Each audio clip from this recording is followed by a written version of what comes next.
ちょっとだけですか。ドラマでは描かれなかった3つの物語、AI で創作してみました。AI は、脚本家の乃木明子さんより、面白いストーリーを描けるでしょうか。視聴後に、コメント欄にぜひ感想をお寄せください。エピソード1、鈴木拓磨と傘。鈴木拓磨は47歳。中堅の不動産会社に勤めるサラリーマンだった。15年前に組んだマイホームのローンと、3年前に投資詐欺に引っかかった借金で首が回らない状態が続いていた。妻は2年前に愛想を尽かして突然家を出て行き、結婚式を来月に控える娘とは一言も会話をしない疎遠状態になっていた。この日、拓磨は最後の希望をかけて街に出ようとしていた。借金の返済期限は今日まで。200万円を用意できなければ自己破産しかない。しかし、もう頼るところはないが、娘の手前、出かけるしかない。朝、玄関を出ようとした拓磨の耳に、通りすがりの男、文太の大きな声が聞こえた。今日雨だって言ってたもんな。拓磨は反射的に自宅に戻り、傘を手に取った。天気予報では曇りだったが、念のため持っていくことにした。拓磨はあてもなく街を歩いていた。一日自由歩いていた。その時、前方から、小学生の女の子が走ってきた。手には風船。しかし次の瞬間、風船が手を離れ、空高く舞い上がった。ああ、私の風船。女の子が泣き叫ぶ。拓磨は立ち止まった。彼は持っていた傘の柄の先端を使って低空を漂う風船の紐を引っ掛けた。傘の先が風船の紐に届き、するりと捕まえることができた。ほら、ありがとうございます。女の子は、満面の笑みで風船を受け取った。我が娘の小さい頃を思い出しながら、風船を手に嬉しそうに走り去る女の子を見つめるみつる。視線の先に、人波の流れが止まった横断歩道で立ち尽くす。おじいちゃんが目に留まった。おじいちゃんが手にしていた木の杖が、真ん中からポキリと折れている。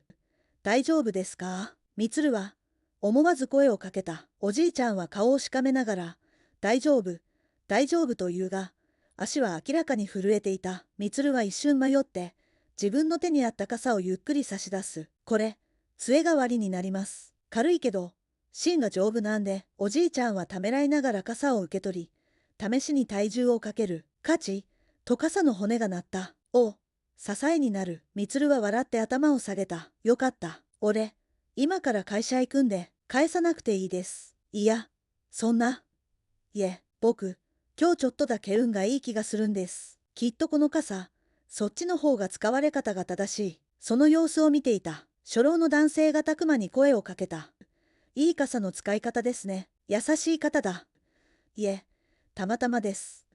私、探偵をしていましてね。実は今、ある依頼で調査をしているんです。男性は名刺を差し出した。私立探偵宮下、鈴木さん。ですね。実はあなたのことを調べていました。拓磨は凍りついた。借金の取り立て屋か。違います。あなたの元妻、鈴木陽子さんから依頼を受けています。彼女は再婚を考えているのですが、あなたの現状を知りたいと。そして、娘さんの結婚資金として、貯めていたお金を渡したいと、宮下は封筒を差し出した。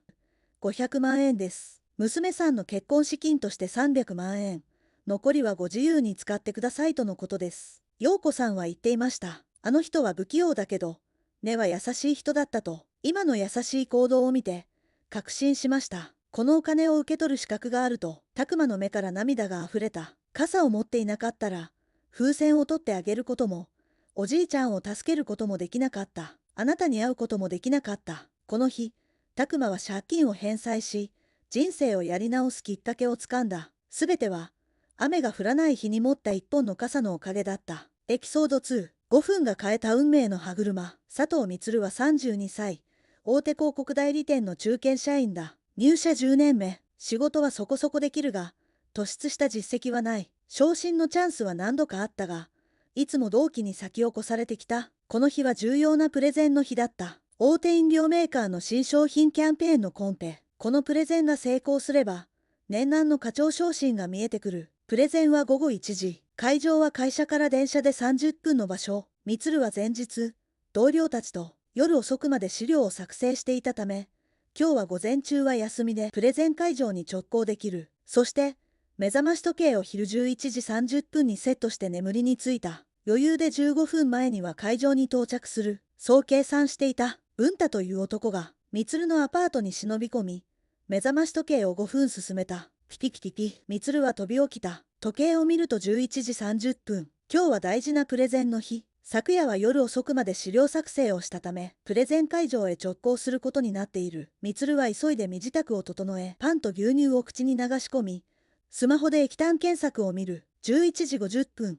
自宅出発。12時5分発の渋谷駅の準急に間に合う。玄関を飛び出し、駅へ急ぐ。ホームの電光掲示板を見ると、次の電車は12時発、急行電車。その後の電車が12時5分発準急と表示されている。不思議に思いつつ、12時ちょうど発の、しかも急行電車に乗り込む。渋谷で山手線に乗り換え、会場へ到着する。プレゼン参加企業待機室のドアを開ける。しかし、まだ誰もいない。初老の清掃員だけが、部屋の清掃をしたり、机の上の飲み物やお菓子を並べている。スマホを見ると、12時35分、12時50分着の予定だったが、5分早く起き、いつもより5分早い12時ちょうど発の、しかも急行電車に乗ることができたおかげで、会場には予定より15分も早く到着したことになる。みつるは、余裕を持ってプレゼンの準備をした。データも無事、心も落ち着いている。スマホを見ると、12時50分。しかし、周りを見渡しても、まだ誰も到着していない。やはりそこには、初老の清掃員だけしかいない。不思議に重いスマホを見ると、速報が目に入った。見出しには渋谷駅で人身事故、12時15分発生とあった。みつるがいつも乗る予定だった電車は12時5分発の準急。もし目覚ましが11時30分になっていたら、いつもの電車に飛び乗っていただろう。そして渋谷の人身事故で足止めを食らい、プレゼンに間に合わなかったかもしれない。競合他社も全員足止めを食らっているのだろう。同僚や上司に LINE を送っても、システム障害送信エラーが出る。13時00分、プレゼン開始時間になり、みつるだけが会場へ向かう。真ん中に座る。初老の紳士が話し始める。背後にある大きなガラス窓が逆光になり、顔がよく見えない。本日は、人身事故により、他社は全員遅れているようですね。しかし記者だけは時間通りに到着してました。カーテンがゆっくり閉まり、背後にある大きなガラス窓の逆光が遮られる。しかも、25分前には到着していた。そして、落ち着いて資料準備をしていましたね。素晴らしい心がけです。顔がよく見える。清掃員のおじいちゃんだ。社長の長浜です。私は、プレゼン前の皆さんの様子を見るのが好きでね。それでは、プレゼンをお願いいたします。プレゼンは大成功だった。クライアントの役員は、みつるの提案を絶賛し、その場で契約が決まった。長浜社長はゆっくり歩み寄り、握手を求める。佐藤さん、素晴らしい提案でした。しかし、プレゼン前に、すでに採用は決めていました。やはり、お仕事とは、人、です。あなたのような人材がいる会社と仕事ができて光栄です。その日の夕方、上司から呼び出される。佐藤、お前を次期課長に推薦することに決めた。先方の社長が、今日のプレゼンを大変褒めているとのことで、佐藤をぜひプロジェクトリーダーに、ということだ。みつるは信じられない気持ちだった。昇進が決まった。すべては、5分早く目が覚めたおかげだった。もし5分遅かったら、事故で遅延し、すべてが台無しになっていたかもしれない。みつるは帰り道、小さな神社に立ち寄り、感謝の祈りを捧げた。エピソード3、充電ゼロが結んだ縁。高橋健作は、恋人の美咲とカフェで会う約束をしていた。しかし、彼の目的は別れ話を切り出すこと。最近、スマホゲームに夢中な高橋と美咲の関係は、すっかり冷え切っていたのです。約束の時間より少し早くカフェに着いた高橋は、美咲を待つ間、お腹が痛くなり、トイレに駆け込む。席に戻り、スマホを開くが、画面は真っ暗なまま。最悪だ。充電切れたか。文太の仕業とも知らず、彼は悪態をつきます。手持ち無沙汰になった高橋は、仕方なくぼんやりと窓の外を眺めていました。すると、カフェに向かってくる美咲の姿が目に入ります。付き合い始めた頃の、彼女の笑顔、楽しかった日々の思い出、スマホという雑念がないだけで、なぜか思考がクリアになっていくのを感じました。やがて美咲が席に着きます。話って何？と不安そうな顔。高橋は手元のスマホをいじれないため、まっすぐに彼女の目を見て話すしかありませんでした。ごめん、最近、俺、美咲のこと全然見てなかった。彼の口から出たのは、用意していた別れの言葉ではなく、心からの謝罪でした。スマホという壁がなくなったことで、二人の間には久しぶりに温かい会話が生まれます。話すうちに、まだお互いを深く思っていることを再確認した二人。高橋は衝動的に彼女の手を取り、言いました。もう一度、やり直したい。いや、やり直すだけじゃダメだ。俺と、結婚してくれないか。充電ゼロのスマホが、切れかけていた二人の愛の絆を再び強く結びつけた瞬間でした。AI が作った創作スピンオフドラマはいかがでしたでしょうか。私の感想はズバリ、改めて脚本家の乃木明子さんってすごいですよね。